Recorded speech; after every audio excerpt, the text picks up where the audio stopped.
नमस्ते दोस्तों। पंचतंत्र की कहानियों की श्रृंखला में हमारी आज की कहानी है पछतावा। तो आइए शुरू करते हैं। बरगद के एक पेड़ पर बैठे सैकड़ों छोटे बड़े पक्षी एक लंबे समय से रहते चले आ रहे थे। इन पक्षियों का प्रेम इतना अधिक था कि वे सब के सब अपने दुख सुख के समय एक हो जाते थे। एक दिन एक शिकारी उस वृक्ष के नीचे आराम करने के लिए आया तो उसने वृक्ष पर बैठे पक्षियों को देखा तो सोचने लगा कि यदि वह अपना जाल इस वृक्ष के नीचे लगा दे तो उसमें बहुत से पक्षी फंस सकते हैं। इससे बढ़िया शिकार करने का अवसर कब मिलेगा? एक तो इस वृक्ष की छाया में आराम करने का अवसर मिलेगा और जब तक मैं आराम करूंगा तब तक यह शिकार भी फंस जाएगा। वृक्ष पर बैठे एक बूढ़े कौवे ने इस शिकारी को आते देखकर ही समझ लिया कि हम में से बहुत से पक्षियों की जाने जानने वाली है।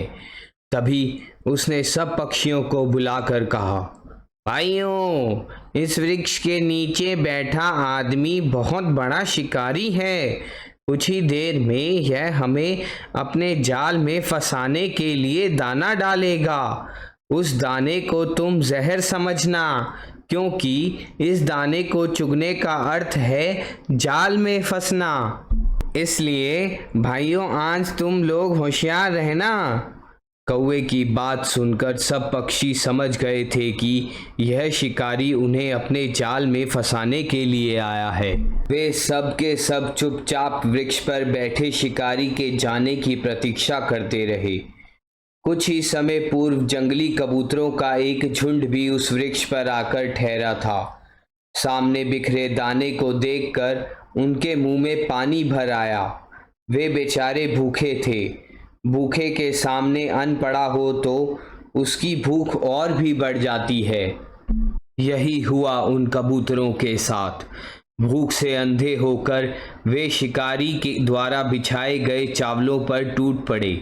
शिकारी ने इतने सारे कबूतरों को जाल में फंसते देखा तो वह बहुत खुश हुआ। सब के सब कबूतर जाल में फंस गए। तब उन्हें उस कौवे की बात याद आई कि यह धोखा है। धर्मपुत्र युधिष्ठिर जैसे वीर ज्ञानी भी लोभवश शकुनी की चाल में फंस गए थे।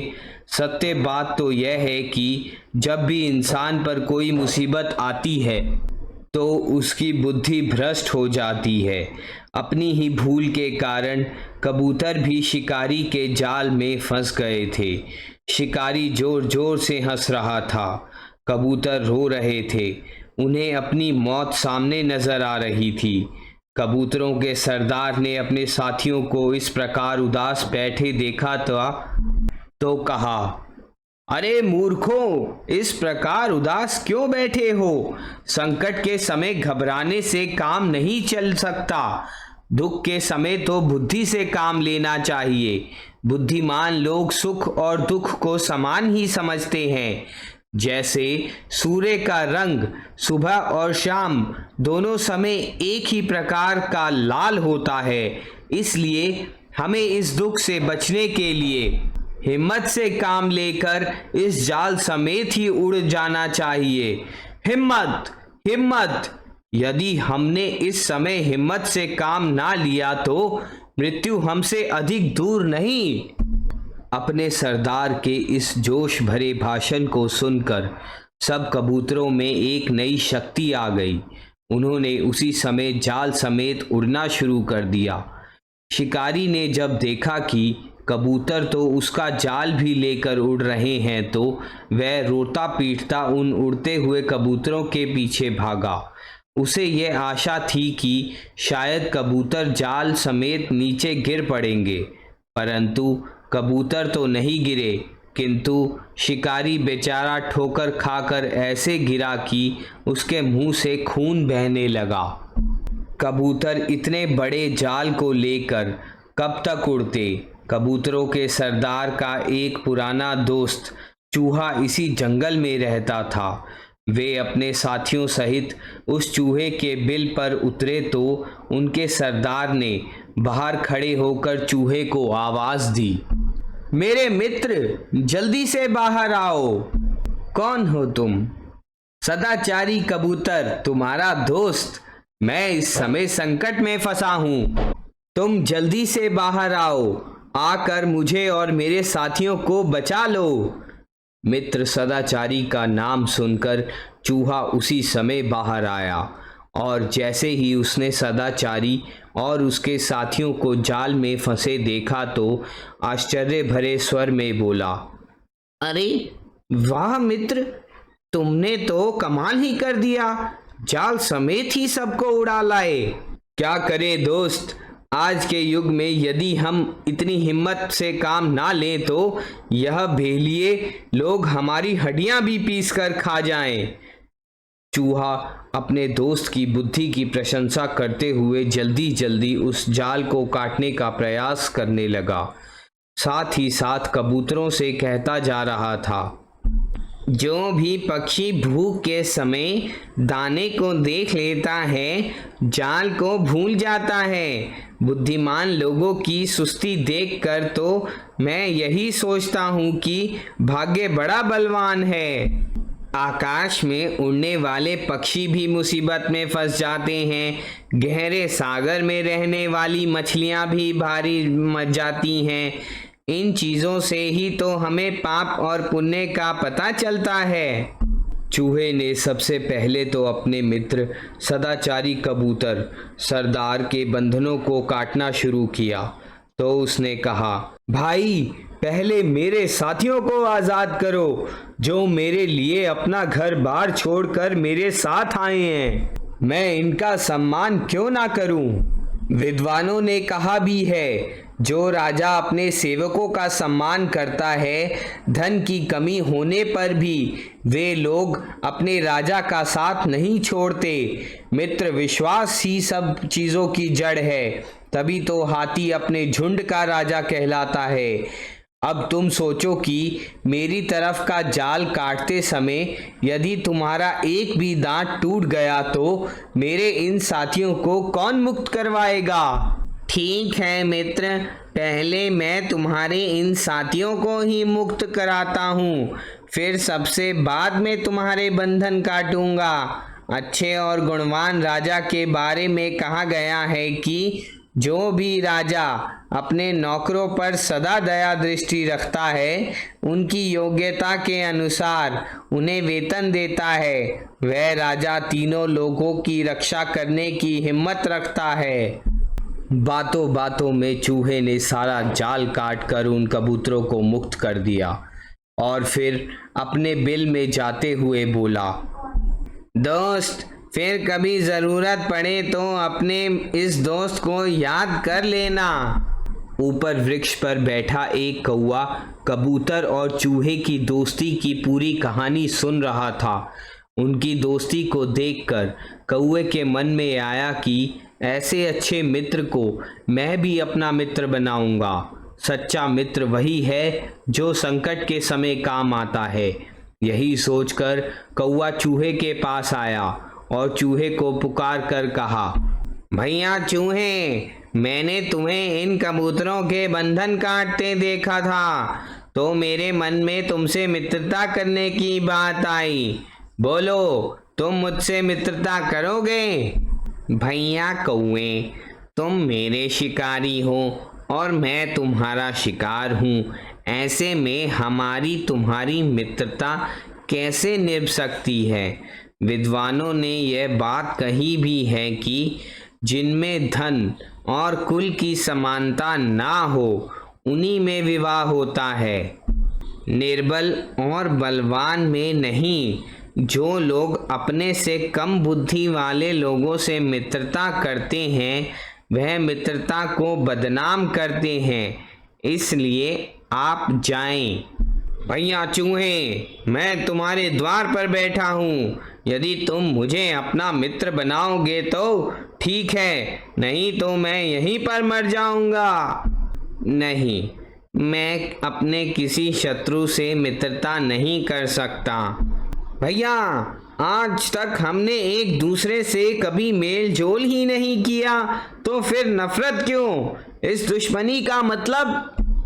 देखो भाई, दुश्मनी दो प्रकार की होती है, एक स्वाभाविक और दूसरी कृत्रिम।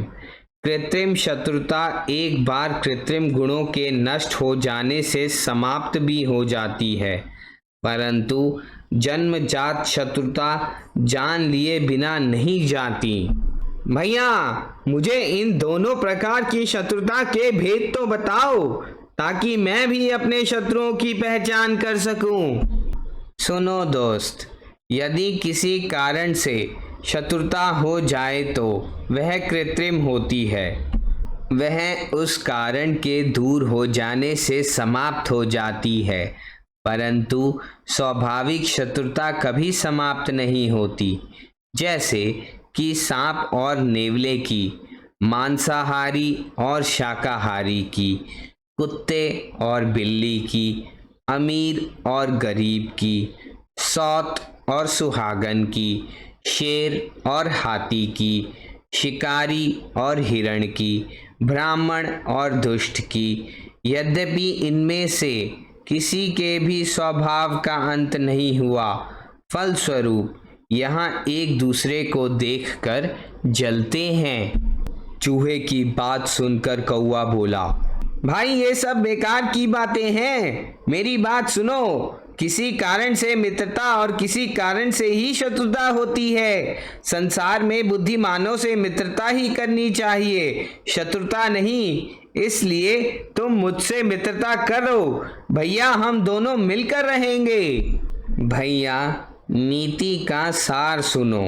जो दुष्ट एक ही बार देखे गए से मित्रता करना चाहता है, वह उसी प्रकार मृत्यु को बुलाता है, जैसे खचरी गर्भवती होकर मर जाती है।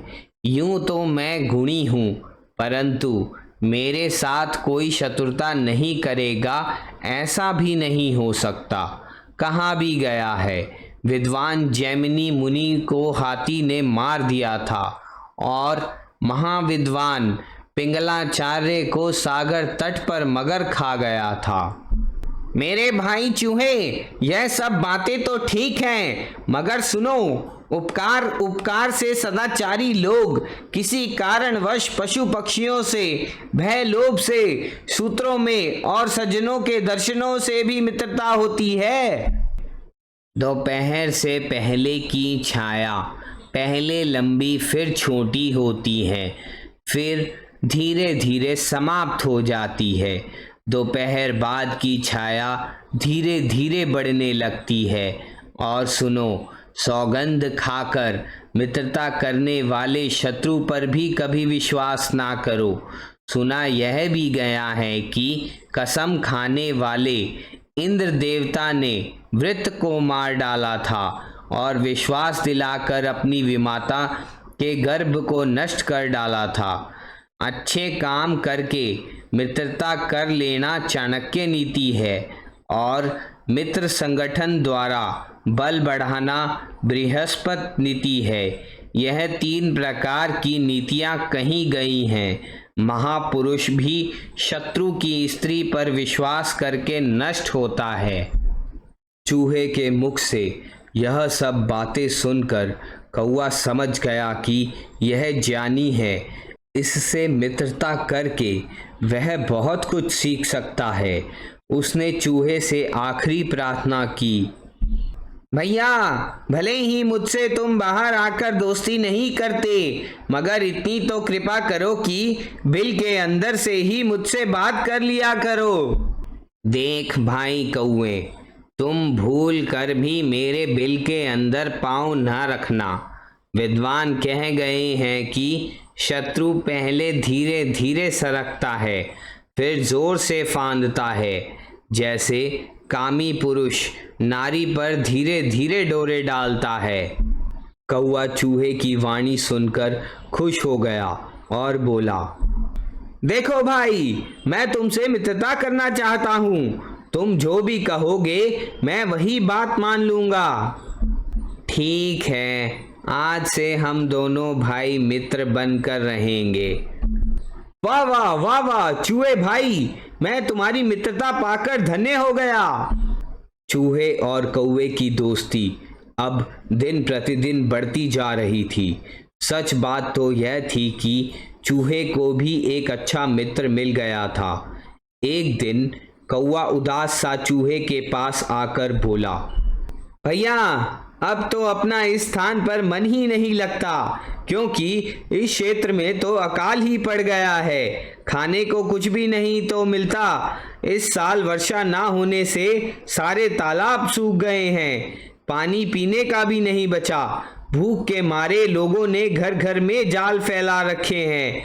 मैं स्वयं भी एक जाल में फंस गया था, बस किसी ना किसी तरह से बचकर निकल ही आया। अब तुम कहाँ जाओगे? दूर घने जंगल में एक बहुत बड़ा तालाब है, वहाँ पर तुम्हारे जैसा मेरा एक दोस्त कछुआ रहता है। वह मुझे मछलियाँ खिलाया करेगा। यदि ऐसी बात है तो मैं भी तुम्हारे साथ चलता हूँ। मगर ऐसा क्यों? तुम वहाँ कैसे जाओगे? वह तालाब तो बहुत दूर है। क्या तुम मुझे अपने पंखों पर बैठा कर नहीं ले जा सकते?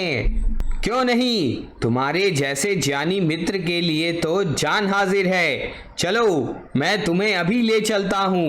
मगर क्या तुम्हें मुझसे डर नहीं लगेगा? इस बात का जवाब मैं तुम्हें उसी तालाब पर चल कर दूंगा जिसमें तुम्हारा मित्र कछुआ रहता है। चूहा उसी समय कौवे के पंखों पर बैठ गया और कौवा उड़ता हुआ उसे तालाब तक ले गया। वहां जाकर उसने अपने मित्र कछुए को आवाज दी। कछुआ अपने मित्र की आवाज सुनकर पानी से बाहर निकल आया। उसने कौवे के साथ चूहे को देखा तो पूछने लगा, मित्र यह कौन है तुम्हारे साथ? यह मेरा ज्ञानी मित्र चूहा है, इसलिए इसे अपनी पीठ पर लाद कर यहाँ तक लाया हूँ। भाई चूहा तो तुम्हारा भोजन है। यदि तुमने इसे मित्र बनाया है तो ज़रूर कोई खास बात होगी। दोस्त, हम तो ऐसे मित्र को जान से भी प्यारा समझते हैं जो कहते हैं कि हम तो यारों के साथ जीते हैं और यारों के साथ ही मरते हैं। मगर ऐसा क्यों? क्या चूहे को तुमसे डर नहीं लगा? यही बात मैंने भी इनसे पूछी तो इसने कहा कि इसका उत्तर मैं तुम्हें उस तालाब पर जाकर ही दूंगा। अब तो भैया वह बात बता दो। कछुए ने चूहे से कहा। उसी समय चूहे ने उन्हें एक कथा सुनाई। इस कहानी से हम यह शिक्षा प्राप्त करते हैं कि अच्छे और ज्ञानी मित्र संकट के समय काम आते हैं।